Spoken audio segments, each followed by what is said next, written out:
చేయలేకపోతున్నాం. నీకున్నటువంటి వనరులు నీ యొక్క మాటలు చెప్పడము, ఇలా మభ్యపెడుతూ పోవడము, అనుకున్న మీడియాలో రాయించుకుంటూ ప్రజెంట్ చేసుకోవడం, ఇదేనా?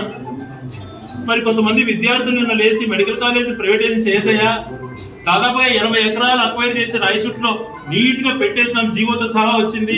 కేవలం అడ్మిషన్ శాంక్షన్ ఇస్తే కన్నా పీజీ సెంటర్ యూనివర్సిటీ అంటే మొదలు పెట్టుకోవచ్చు అన్నటువంటిది వాళ్ళు ఎవరో మాట్లాడితే వాళ్ళను సంఘ విద్రోహ శక్తులను తోసిపడేయండి అని మాట్లాడుతున్నారు.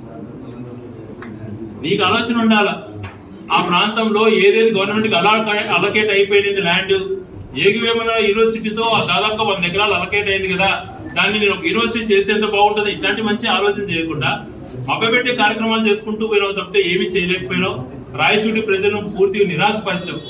సీసీ రోడ్డు NRHS లో గతంలో అనేకమైన జరిగాయి. ఆ కంటిన్యూషన్ ప్రాసెస్ కేంద్ర ప్రభుత్వ నిధులతో వచ్చేది. మేము పర్మనెంట్ గా ప్రజలకు ఉండాలా అని చెప్పి ప్రతి గ్రామంలో కోట్లు